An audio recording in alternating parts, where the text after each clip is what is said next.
What's up, YouTube? This is Raymond. Another banging video for Grind Reloaded begins right now.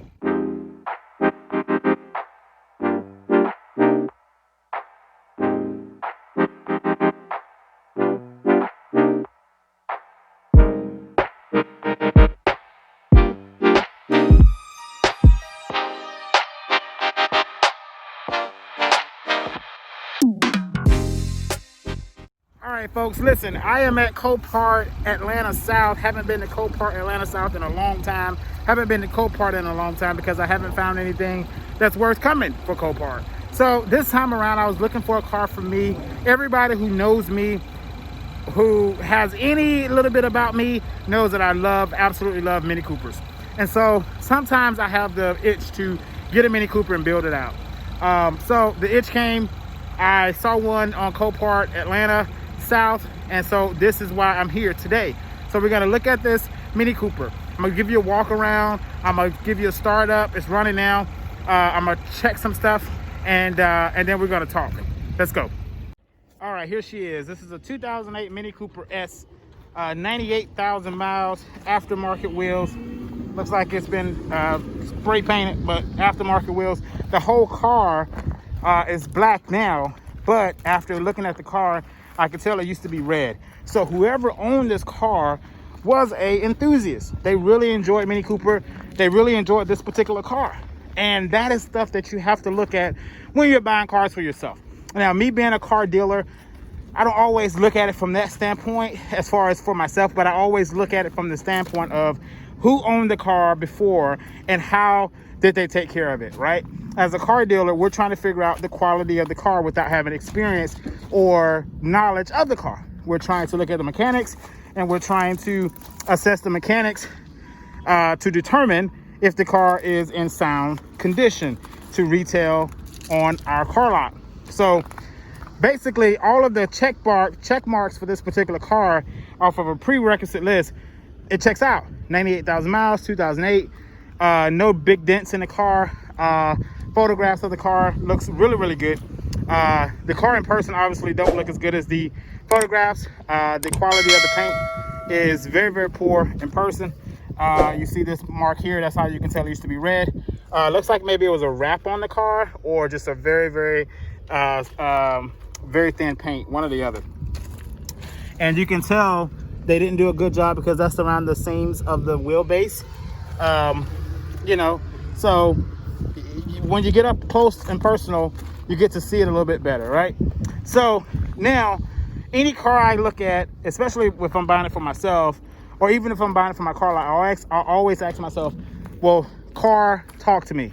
I tell the car to talk to me because a car, if you listen, but I know I sound crazy saying that, if you listen, the car will tell you a little bit about itself. Obviously, the mechanics tell you a little bit. Items and stuff that you find in the car tell you a little bit if you have any. Now, if the car is cleaned out, you don't get that component. You just have the engine and the mechanics, right?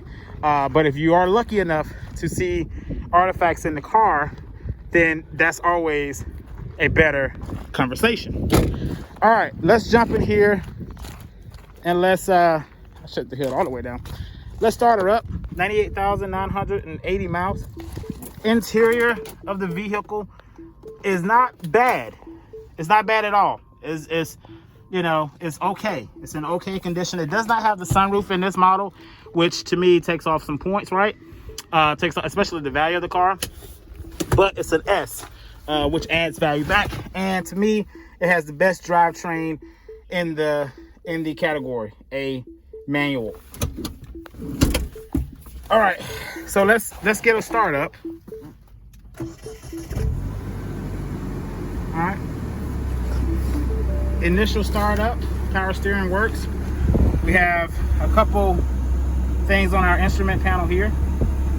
98,000 miles confirmed on the odometer. ABS light is on, traction control light is on. We have a check engine light on. Tire pressure sensor is blinking. The AC is engaged and the AC is blowing cold. Now, when I told you about letting the car talk to you, we have a last oil change, March 6, 2020. That's positive, right? And then you see the glove box is open. We're gonna get there. I almost poured it. We're gonna get there though. All right. So we do have artifacts in the glove box. I showed you the interior. Now let me let you listen to the engine. And I did have it running a little bit before I started the video. So yeah, it's not a complete cold start. All right, so first inspection of the engine bay is confirming that the car used to be red because it's still red under the frame. And normally Mini Coopers would have their paint color here. Yep. So the car is stock as chili red. All right. So the very first thing I do is I listen to the engine. Obviously, I want to listen for any ticks, knocks, rattles, pings, or and then I want to look at how well the engine is, how stable the engine is. And then I look at my coolant. Okay. Now, as I said, the engine was running before, so I'm gonna open this really slow because I don't have my gloves. Not recommended that you open at operating temperature. I don't believe we're at operating temperature yet. All right. There's absolutely no coolant in that box. Zero. This is a closed radiator system, so you cannot look at the radiator itself. This is the input only and the expansion tank, okay? So you can't look inside of the radiator to see if there's anything inside of the radiator. As you can feel the tension on the hose, you see? Also, I see the fuse panel box is open. And now this is a turbo engine, and it's sealed, so vacuum sealed. So anytime you pull out this dipstick or anything, you'll get maybe a little bit of rougher outing because the engine is getting air.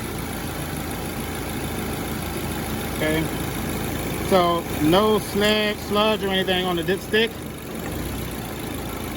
Okay, I'm gonna turn it off before I open that gas cap. I mean that oil cap, because again it's a closed system. The rods are literally right there, so I don't wanna damage anything, especially not with it being on video, right? So let's just open this oil cap and see. All right, a little bit of smoke here coming up. I hear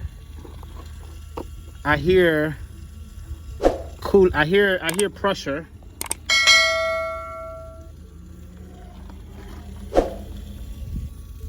I don't know where the pressure is from, but I don't know if you can hear that in the video, but I hear seepage, like air or water.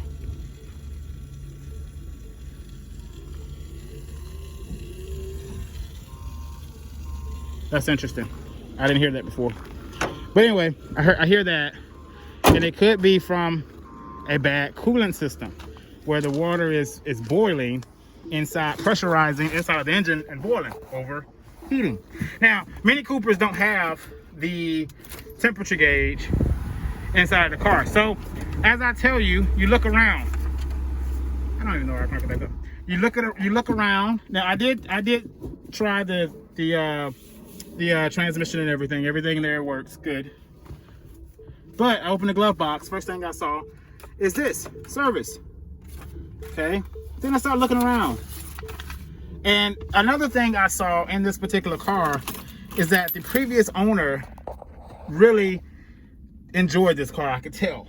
I am a Mini Cooper enthusiast, so when I see a Mini Cooper that have been given love, I can sense it. Okay, it's just something that I have.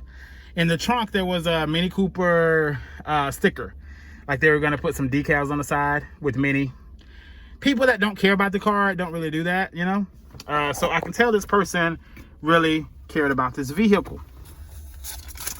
So I get to go in nosy.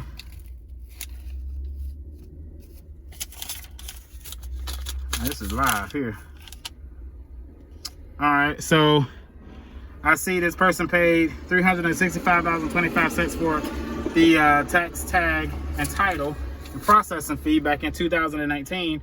So they've only owned it's only owned the car for a little bit of time.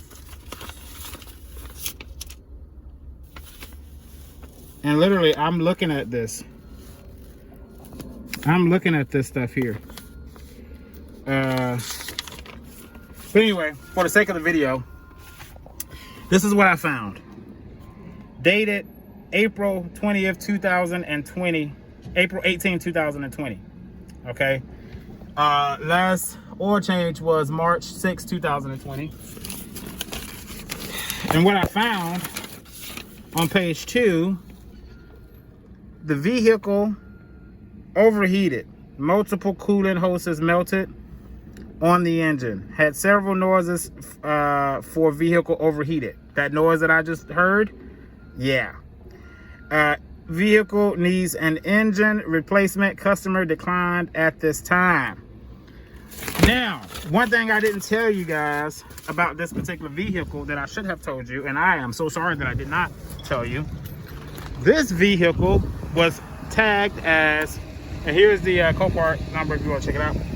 This vehicle was tagged as a run and drive, but it was also tagged as a donated vehicle. And anytime I see a run and drive plus donated, I'm always side-eyeing it, because no one gives away a perfectly good running car. So this confirmed to me what the situation is. So with that being said, guys and girls, ladies and gentlemen, boys and girls that are in this business, allow the car to speak to you, okay? It will have a full conversation with you if you are open to hearing it. I would have bought this car under the pretense that everything was okay, with the exception of no coolant. Now, I told you guys in other videos that I don't buy a car without coolant. But, you know, sometimes if you get it cheap enough, you may have an exception. But it's always a gamble. And especially when it's a closed radiator system where you can't check the temperature, check the amount of coolant directly in the radiator. And this confirms it. As of April, this car was known to overheat. He bought the car. Bought the car on August 1st, 2019. There are other service records in here that I'm gonna take some time to go through, because again, this guy or girl really enjoyed this car. There's another invoice from March 26, 2020. The customer, and he was going to, by the way, it's a man who owned the car. Not gonna say his name, but it's a man who owns the car, or owned the car, right here in my city. He took this car to Global Imports Mini, confirming that he really cared about this car. This wasn't just a piece of trash to him. And the reason why it's here is because he donated it, because it just doesn't run anymore. Okay? Like, it just doesn't run anymore. It runs, but when you get out on the road, I'm pretty sure it's probably not even going to make it back to my house, and I may live about 5 or 6 miles from here. So anyway, so the customer complained that there was a no start, found an exhaust leak, burning wires to crank sensor causing no start, replaced the exhaust system, rewired the crank system, tested, customer concerned, currently not present. Okay, so that was then. Before that, on the 24th, he just wanted to do a diag because it wasn't started up again.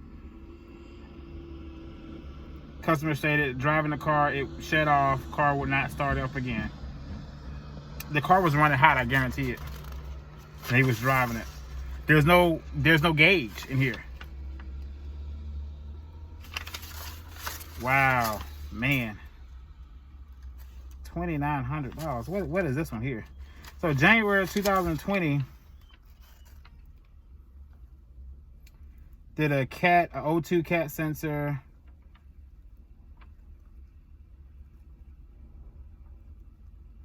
Oil filtered housing leak.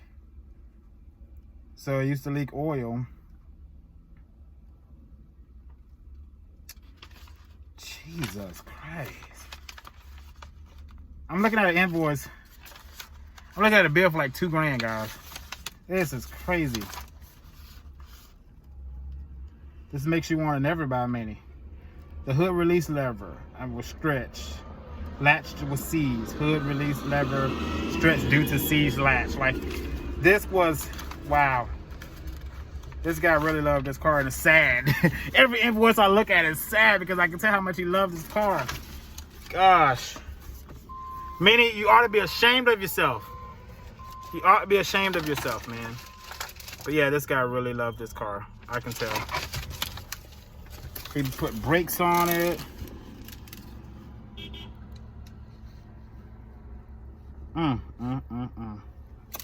Oh well, that's the story, guys, of just letting the car talk to you, and I guarantee you, someone from online, probably in another state, is gonna buy this car, not knowing everything I know, because they haven't been able to come out here and get into it and look at it and allow it to have a conversation with them. You know, that is the key. Have conversations with the cars, okay? You have to have that. You have to have that. All right, guys. Thank y'all for watching the video. If you want more information like this, again, I want to give you guys information that can help you elevate your business, that can help you get to the next level, or make your life a little bit easier. I'm not here to do walk-arounds and auction videos. I've done that before, and I think those are cool videos, but you know, it's not something that I want to do. So with you subscribing to Grind Reloaded, you're going to get information that's going to be able to provide you with knowledge to help you increase your game.